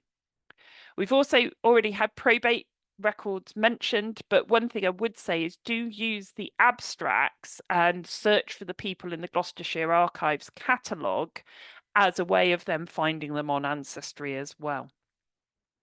Post 1858, you do need to go to the civil courts and the national probate calendar. There's a few links for that in the handout. But what is really good is, if you're in the centre or at another Family Search affiliate library, all the wills from 1858 to 1925 are now searchable by full text search, and I find it a really quick way to find useful things. And just to finish off, if you aren't as lucky as John to find your ancestor in the prison records, then you might be able to find a really good description. So this is in lieu of a photo. And this is actually one for my 5 times great-grandfather, William Dyer, from 1826. And what you can now do is use AI to create an artist's impression based on the description of your ancestors. And this is my 77-year-old grandfather. So he's trying very hard to beat the oldest criminal in Gloucestershire, but he misses out by a couple of years. So hopefully that's giving you a good idea of who we are, what sort of resources we have, and the sort of projects that we have ongoing. And obviously, after all the speakers have gone, you'll get a chance for any Q&A.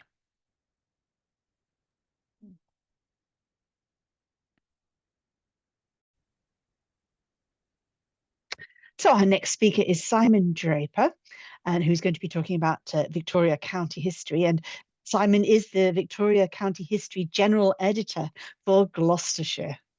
Over to you, Simon. Okay, thank you very much. So yes, the VCH, or the Victoria County History, has already been mentioned a few times, and I hope some of you have managed to watch the little video that Ruth Slatter put together about what the project is nationally. I think the link was shared with you on the email earlier. But if you haven't watched that already, that's worth a little watch. It's about 10 minutes long, explaining what the project does nationally.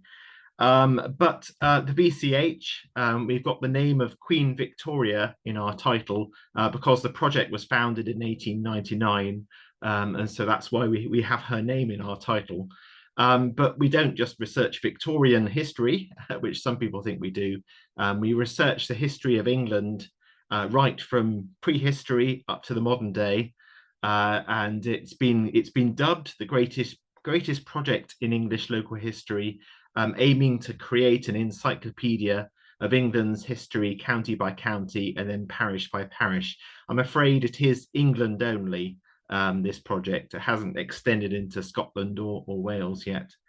It is coordinated nationally from the Institute for Historical Research at the University of London. And we have a national office, which Ruth Slatter works at the national office in London there.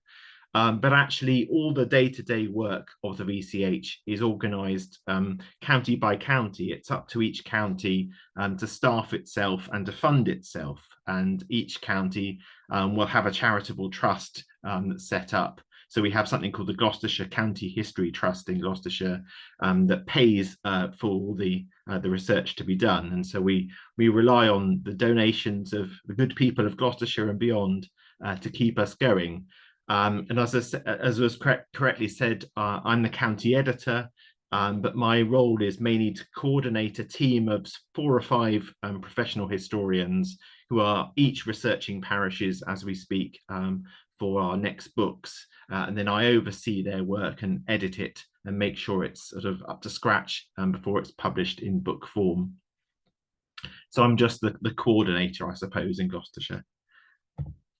The things that we produce, some of you might be familiar with these, and in fact we've seen at least one photograph of VCH red books on a bookshelf early in an earlier presentation. But yes, we produce these big red books, as they're known, a set for each county. So we're up in Gloucestershire, we're up to volume 13 so far, although only 11 have been published. That's because there has been no volume 1 and no volume 3 so far, but I won't go into the reasons for that. Bizarre reasons why we're missing volumes 1 and 3. But anyway, we're up to volume 13, and this is a page shot from volume 12, and you can see that we have, that's what the text looks like on the page. But almost, well, just as important as the text that we produce are the footnotes at the bottom of the page. I hope you can see all the footnotes there. And basically, we go to great depths to get our facts right and produce scholarly history, local histories. So every piece of information, every fact that we find will have a footnote and telling you at the bottom of the page exactly what archive or what document to look at. So you can regard the VCH as a gateway to doing your own research, private research, should you wish to take it up. So yes, it's a useful way in to a shortcut to finding documents of relevance to a particular parish if you have ancestors in a particular parish. So you can go into a library and look at the books physically, but actually most people nowadays will find our work online, and it's free to view. That's the important thing to say. It's not hidden behind any paywall. It's free to view on our sister website, British History Online, or BHO, run from the University of London. All the back catalogue of our red books is gradually being uploaded. We have, I think, volume 7 for Gloucestershire is missing, and volume 13 isn't yet online, but all the others are online and free to view on BHO. And there is I think Ruth mentioned in her video that there is a project at the moment to try and digitize all the remaining back catalogue of red books that haven't been mounted on British History Online yet. There is a concerted effort to try and digitize all the back stock and bring that up to date within the next 2 or 3 years.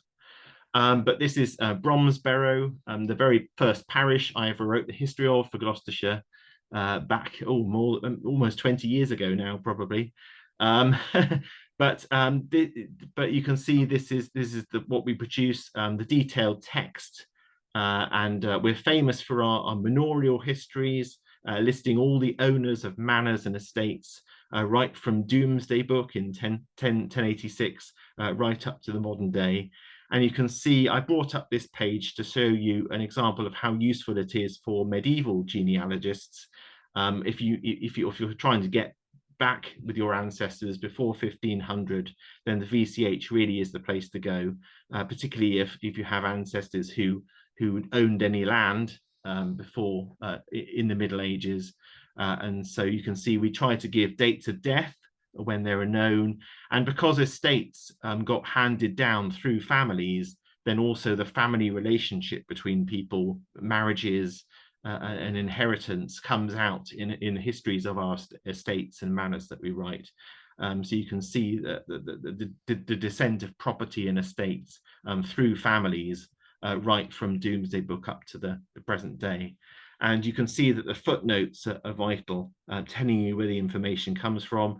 And we use standard sources like the Complete Peerage or the Oxford Dictionary of National Biography or a History of Parliament, for example. But also our work very often complements and supplements the information you might read there. And dare I say, it even corrects information that you might read in the Complete Peerage, for example. We might find something in our research that corrects that. So it's definitely worth looking at the VCH for that reason. As opposed, well, when it comes to coverage in Gloucestershire, this is the map of where we've got to so far. You can see that we're somewhere between a half and 2/3 of the county, I guess. I'm afraid South Gloucestershire is quite poorly off, but it is being we're breaking the ice in South Gloucestershire.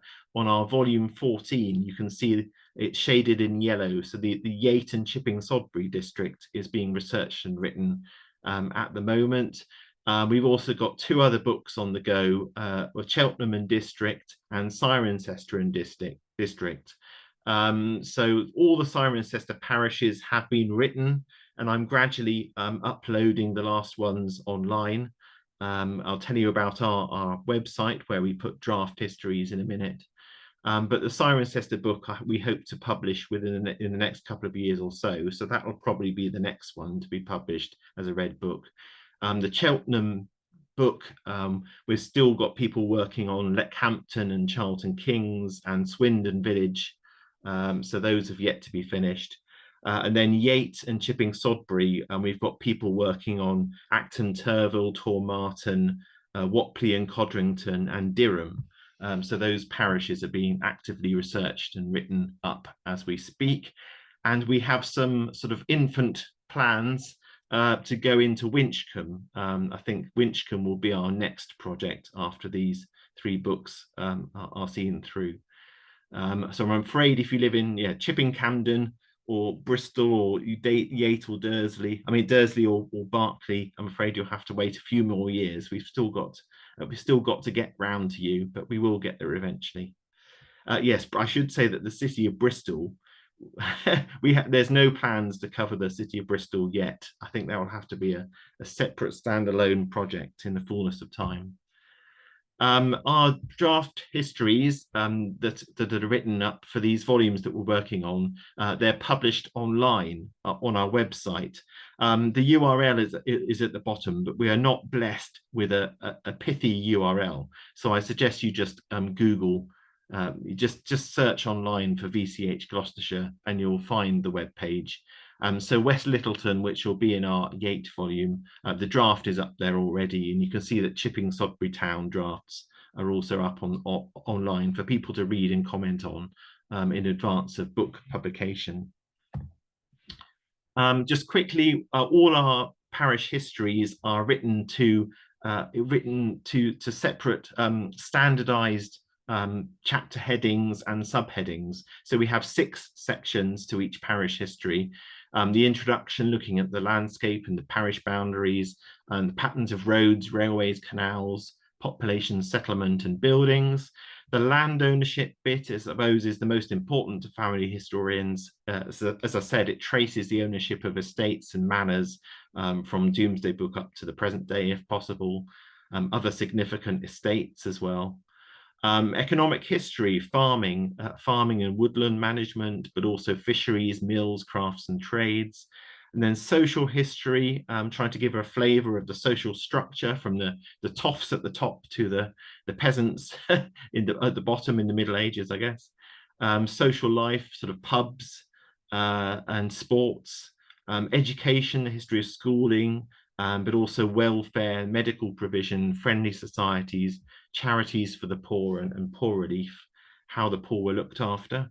Religious history, obviously dealing with the Anglican parish church and the clergy that served it. So again, if you're interested in people, clergy will be covered. The nonconformist chapels and also the architecture of the religious buildings. And then finally, local government, looking at manorial government, how the manor courts were run, information about manor court rolls and what still survives. And then also parochial government, what parish records still survive for that particular parish. But I guess you're interested in how does the VCH tell us about people? What information do we hold in our parish histories about people? Well, of course, the land ownership section is key to that. And as I said, estates pass through families, they get passed on. And so that inheritance comes out in the histories of the manors and estates that we write about. But also, it's not just about the toffs.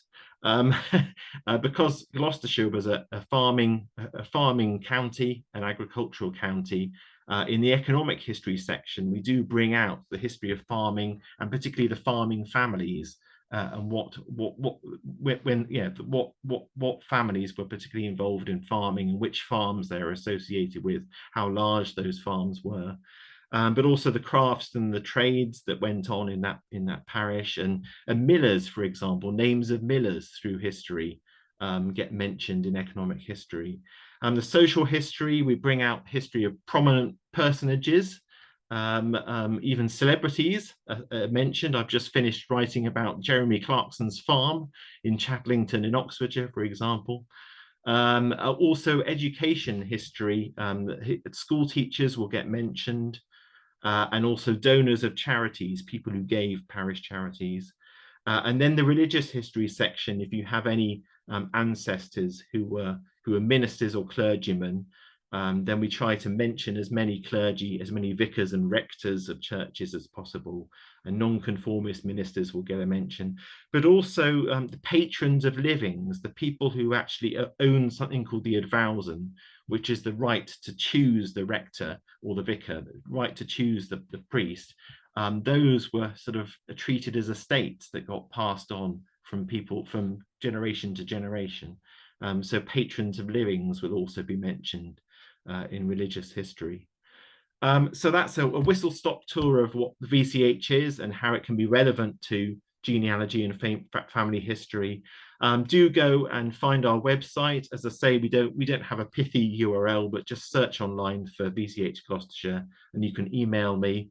And don't forget to read the drafts of our unpublished parishes on our website too. Thank you very much. Thank you very much indeed. Thank you. That was fascinating. Now, here we have Humphrey South. I'm sorry, I didn't check as Humphrey if it's Southall or Southall, who is going to talk to us about a vision of Britain through time. And Humphrey is a professor of historical geography at the University of Portsmouth and contributor to the local history website, A Vision of Britain Through Time. Okay, over to you. Right. Okay. Well, what we do not provide is information about individual people. What we do provide is information about places. And we have got quite a lot of information about essentially every village and town in Britain. And where I do not need to apologise or put in a lot of caveats is about geographical coverage. We do cover every parish in England and Wales. And that's because we're working from systematic surveys of the whole country, notably the census. So one of the things we are is simply probably the most convenient way to access time series information assembled from the whole run of censuses all the way back to 1801. You can find a lot of that information on the Historical Population Report site, but it will take you a very long time going through that, finding each of the parish tables in turn from each of the different censuses. So we provide you with information about just about every place meaning significant settlement in Great Britain, and we aim to provide you with some information about what the place was like. And our system can be searched by place name and by postcode. I'll come back to the postcodes later. And if you do a place name search, you will have access to old maps, to descriptions of the place written in the past, and to a great deal of statistical content. And note that what I'm demonstrating today is a new version of the Vision of Britain site we launched last month. And at the end, I'll come back quickly to talk about some of the things that are new about it. So that's the home page. And as you can see, right in the middle of it is a search box. And you can type a place name into it. And for example, today we'll be using Stroud. And if you type in Stroud, you actually get two results, because in some sources, Stroud in Kent is referred to as Stroud. And note that the way we work, we've assembled information from a great many different historical sources, and any place name used in the sources will then get attached to the place record. So we have a lot of variant names. And if you select Stroud in Gloucestershire, you then are 4 broad areas of information, units and statistics, which I'll come back to, historical maps, historical writing, and related websites. And also on the page, we've got a map showing the general location of Stroud. And I mean, note that it might be somewhere a good deal more obscure, and you might be an American. So probably most of the people listening today do not need a map of Britain showing where Stroud is, but it is there. And we also can include, wherever possible, the text of a historical gazetteer entry. We've got the entire text of Bartholomew's Gazetteer of Great Britain from the late 19th century, the Imperial Gazetteer of England and Wales, Grome's Ordnance Gazetteer of Scotland, and Lewis's Topographic Dictionary of Ireland. So all of that's in the system, and we draw on it as part of the information on these place pages. And if we look at historical writing, we have here, firstly, a complete list of the gazetteer entries we've got. And as you can see there, we've got an entry from the Imperial Gazetteer for Stroud, which will generally almost always be quite a bit longer than the Bartholomew's entry, and also a separate Bartholomew entry for the constituency.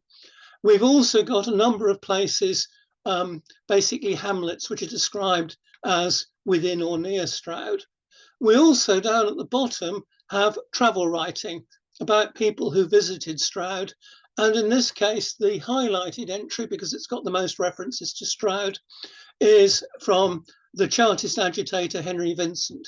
And I'd be very happy to spend the next 10 minutes talking about Henry Vincent. This is text I myself transcribed in Newport Public Library, and it's an extraordinary narrative covering 3 months in his life, but where he ended up in jail for his agitations. And here we have a map showing where he went to in this chapter of his account, and we have the text. And as you can see, the place names in the text are almost all hyperlinks, and so you can click on them and get to more information about that place. So if you've got plenty of time to waste, one of the things you can do with our system is follow travel writers' narratives, but then jump to the places, see what other travel writers wrote about the place, read that travel writer, and so on. Then we have historical maps. And if you click on this, you'll be taken to maps that show the area of Stroud. Now, what you've got there at the top is a particular map, but that map is itself a search tool. And as you zoom in and out, the maps listed down below will change. So here we have one of those maps, and we've got the full image there. You can zoom in on particular parts and see the level of detail shown there.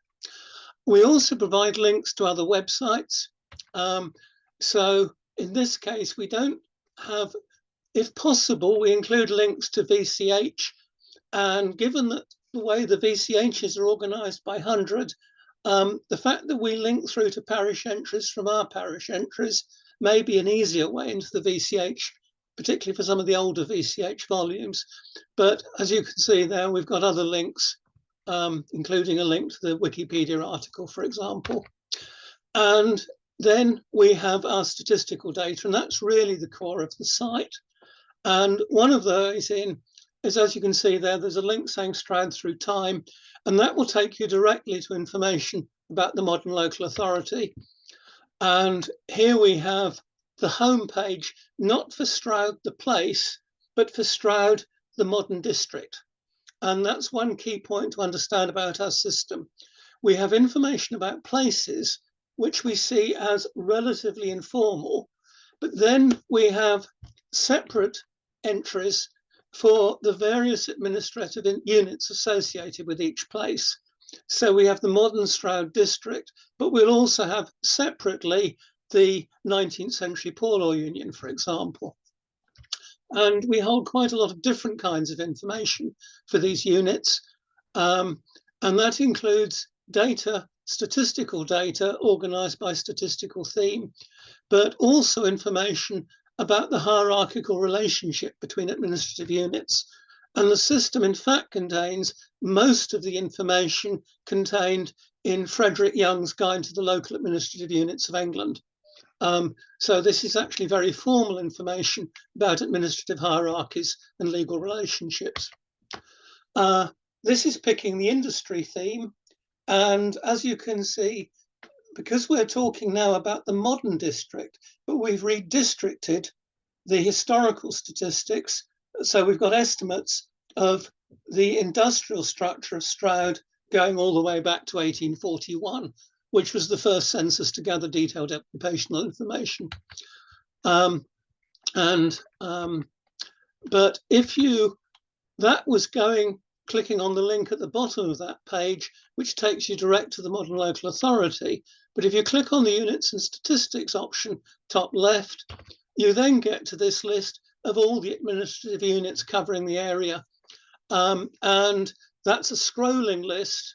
And as you can see, what we've got near the top are modern units, but units for which we've got redistributed statistics going back. But then lower down, we've got the historical units. And here we have some of the examples of the kind of data we've got. So there we have the occupational structure of the registration district in 1861 and the industrial structure of the urban district in, sorry, I've missed the date on that one. And as you can see, we present both the data as graphs and also in tabular form. Finally, I'm not sure exactly how I'm doing for time, but I wanted to say a little bit about the new features that we've just added. The first thing is we've managed to modify the site. This is not a completely new website, but we have been able to modify it, taking a design that's actually 15 years old, but we've been able to modify that design so it now does work properly on mobile phone shaped screens. A second feature is there's now a search box on top right of every page, so you don't need to go back to the home page if you want to start searching for a new place. And something which isn't actually new, but we're now drawing attention to it, is you can also search not just by place names, but by postcode. And I'm hoping that some of the people here are more interested or have an interest, not just in family history, but in local history. Because most obviously this enables you to look up your own home and get background information. So here we've taken a particular postcode in the general area of Stroud, typed it in, and you don't get to a place page, you get to what we call a location page, but it's basically very similar to a place page. No extract from Historical Gazetteer, but the other features are there. And you again get a list of units. And again, it's scrollable. Note that you can select a particular theme, and then it will show the units that have got statistical data for that theme. And in this case, we're led in particular to two particularly local units. One is the modern ward called Amberley and Woodchester, and secondly, the parish of Woodchester, which will have certain kinds of historical data. One feature of the new site is simply contains a great deal more data. It's about 40% bigger than what we had until last month. And the kind of information we have for the modern wards, this is based on census small area statistics, which enable us to go back over the last 50 years and see how the area has changed. So, for example, that graph at the top left shows that, like the country as a whole, the population's got rather older, and it's got that particular area has got older faster than the country as a whole. Down below, we have data on housing tenure, which shows the area is dominated by owner-occupiers and has become more so over the last 50 years. And finally, a graph of religious faith. And the main thing that shows is a big increase over the last 20 years in the numbers with no religion. Now, clearly, that data on the last 50 years may be of limited interest to family historians. But what we'll be adding over the next 12 months is a great deal of historical data about parishes taken from the censuses between 1851 and 1921. And this is making use of the work of the ISEM project, which is made available for academic use, data computerized, particularly by Find My Past. The data we have access to does not include people's names or street addresses. And so we're never going to be including information about particular people, but it'll enable us to provide much, much richer data on the changing occupational structure of individual parishes, and to some extent particular areas within towns.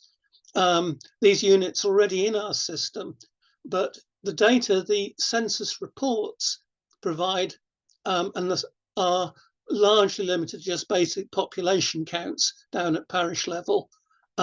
Working with the ISEM data will let us tell you much more about what particular parishes, rather than just districts, what they were like, how they've changed.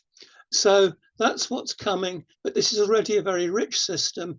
And as I said, it does provide quite comprehensive coverage of pretty much everywhere because of the sources we work from. So I'll finish there. Thanks for listening. Thank you very much indeed, Humphrey. That gave lots of detail and actually lots of inspiration as far as I'm concerned as well. Okay, so I'll just take you spotlight off you for a second. Well, thank you very much, everyone. That was really interesting. We've got several questions in the chat.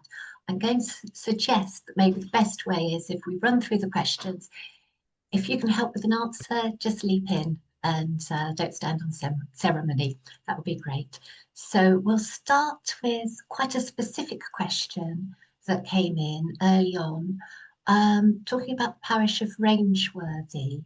And I've had a look at this during the whole session, and it appears that the parish register for banns and marriages on Ancestry, it has been filmed. We've got the title page up where it says that the dates of the banns, the dates of the marriages, but only the marriages actually appear on Ancestry itself. Only No, it's the the other way around. banns. It's only the bands. Yeah. The bands, sorry. Yeah, I said the marriages that way around. Sorry, yes, bands. Any suggestions? Is it just a filming issue? Is this something that we can help with your indexing project, maybe? Mia, I don't know if Rangeworthy, you cover that. Yeah. And the gentleman who asked the question is particularly interested in knowing the places of residence of the bride and groom. If we have indexed that one and we have and they put, obviously at that time period, they may or may not have put their place of residence. If they did, then our index would show that. I don't actually have a copy here physically because I'm not in the centre today, but that's something that we can check. I wasn't sure if people want to see the front page, they know what we're talking about, because that might also help John as from an archive point of view. Yeah, I was going to say if we can, something I can look at. I can't, for some reason, I've just tried accessing my behind the scenes catalogue of the archives and it won't work with Zoom being played, so I can't check, unfortunately. But what I'll say is if you want to email us that query, I can check to see what has been deposited and see if there is anything, because we have come across situations where it's supposed to be on Ancestry but it's not there, so we have to sort of email Ancestry and like, hello, you should have this one up, you know, and then they go, all this we should do. So yeah, I think that's probably the best way of doing that one. If you can have a check, if it's supposed to be there, we can nudge them. I think that might be the problem. See here, it says register of banns and marriages, and all the banns that are here are there, and it says see middle of this book for the marriages, and that's for the banns. When you look at that, that's still showing the bands. It Yes. only has the bands. The Yeah. middle of the book seems to have disappeared Yeah. with all the marriages. And I had a look at your archive catalogue, John, and right. it's P264/IN/1/8, and it certainly says that it should be available on Ancestry. The dates show that it should all be there, and yet it isn't. And Do you want to read that reference number again? Because I think it's in the chat, isn't it? yes, it's in the Oh, chat. it is in the chat, is it? Oh, Yeah, brilliant. I popped Okay, it yeah. in the chat Yeah, too. fab. So, Find that. I tried to find answers while we were talking, but I thought, no, this is well worth putting to the experts rather than just me. So, yes. Okay. I'll investigate that and see where we are. Thank you. Moving on.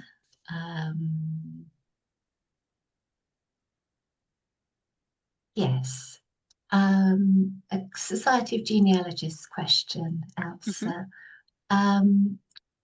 Do you have any bastardy records for Gloucestershire?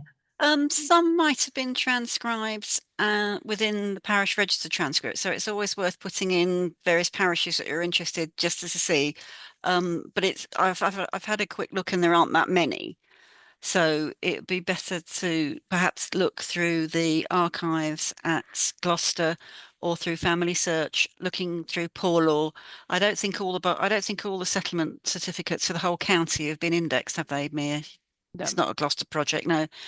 So it would be worth looking. I think this is something it's probably more likely to be original records through the archives. Yeah, I'm trying again, to remember. I'll say, if the person's interested, they can't find a headway, drop us an email, archives@gloucestershire.gov.uk with what they're interested in, and then it will go into our inquiry system, and we can just check what we have, and if we've got anything, we can let them know. That's no problem. Yeah. I think it's well worth putting the name into the catalogue as well, because where it has been abstracted or indexed, then it will come up. But remember to look at the multiple tabs on the results page. It might be there and hiding. Great, thank you. Moving on to an occupational type question. Are there any records on the industry of charcoal burners in the Forest of Dean? Yeah, I had a quick think about this, and again, I can't access the catalogue off the top of my head. I've not come across any, but we do have quite a large collection for the verderers of the forest team, which are the people that are looking after it. So there may be some licenses in there to collect underwood for it. So again, I'm gonna default to drop us an email, and then it gives us a chance to have a look at it. I don't know, Simon, have you come across any of that, or? Well, I was just going to say that the VCH has covered the whole of the Forest of Dean. Yeah. So that's an area that our books have covered, and we will have mentioned prominent charcoal burners and charcoal burning in general. We won't have mentioned every single charcoal burner by name, but there will undoubtedly be some names and some useful information in the VCH for the forest. Yeah, the other thing. Sorry, I say the other thing with the charcoal burners, of course, is that it was rather transitory by nature. They're wandering around the woods all the time, burning one place for 24 hours and disappearing. So, I suspect they're not the sort of person who are going to leave a huge amount of records behind. But I think the strongest case may be they might have had to got the license for it, and then that might lead us to names, etc. Yeah, I also had a look through our catalogue, see if there are any books specifically on charcoal burners. There aren't any, but there are quite a few that cover industries within and occupations within the Forest of Dean. So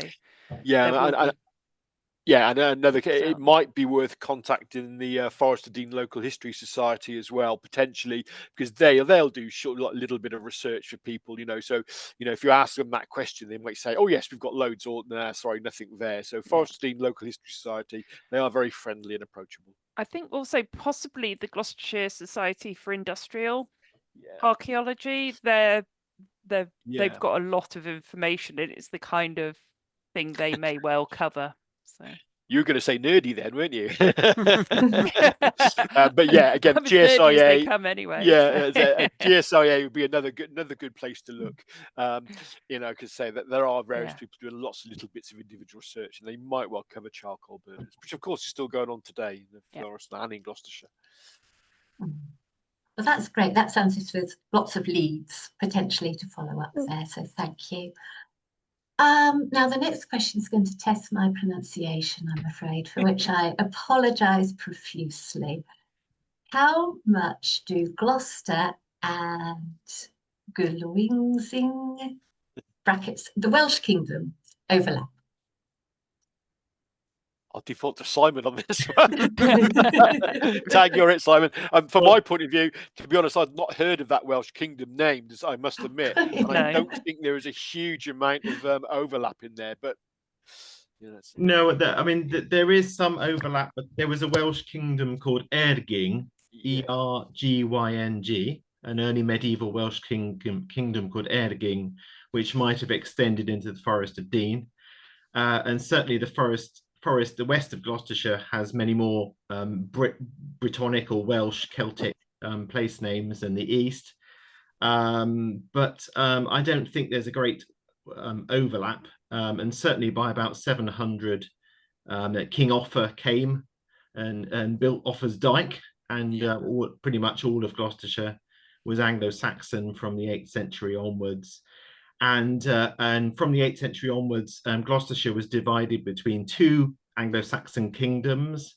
There was the Churchill, which covered the east, and then the Margansetta to the west. And that division was fossilized in the medieval division between the Diocese of Worcester and Hereford, because of course Gloucester was only made a cathedral under Henry VIII at the Reformation in the 1540s. So before the 1540s, Gloucestershire was split between the Diocese of Hereford and Worcester. And so the boundary between those two dioceses is the boundary between these two Anglo-Saxon kingdoms that I mentioned. Thank you. I should obviously have asked Simon to have read out that question rather than me. Right, Mary. Well, I think I've come to the end of the questions in the chat. So back to you. I was going to say, I've actually got one question for Humphrey. You mentioned Frederick Young's book on administrative entities, but I didn't fully capture the title of it. Well, this is a Royal Historic, it's actually a pair of volumes published by the Royal Historical Society, called Guide to the Local Administrative Units of England. It's only on England. There's a somewhat similar book by Melville Richards on Wales that we've also drawn on. But it does provide very systematic listings of parishes. I mean, in particular, well, in fact, it particularly parishes. And for a parish, it then tells you which various kinds of district it was part of at which dates. Reading Young's or looking at our website, you become very aware that we're not talking about a single static hierarchy of units, but a lot of, well, if I can talk about polyhierarchies, I mean, one of the problems we have is that there are multiple kinds of county, and they exist to some extent at the same time and have different boundaries.